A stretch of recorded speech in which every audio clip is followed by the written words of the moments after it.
జర ఇల్లు లక్కి జర ఆడపిల్లవు. మమ్మీ అది కాదు కానీ నా ఫ్రెండ్ బర్త్డే ఉంది, గిఫ్ట్ కి మనీ కావాలి ఇయ్యు. గిఫ్టా?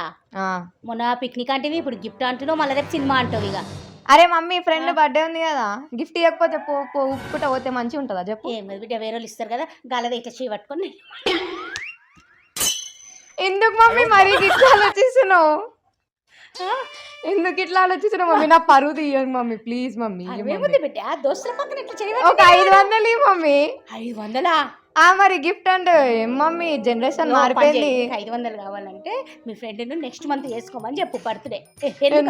ఎందుకంటే మళ్ళీ డాడీ దగ్గర సాలరీ వస్తుంది నెక్స్ట్ మంత్. ఇప్పుడు మొన్ననే తీసుకున్నాం కదా, డాడీ దగ్గర మళ్ళీ 1000 రూపాయలు తీసుకుంటా. 500 నా బ్యూటీ పార్లర్ కు, 500 నీ గిఫ్ట్ కు.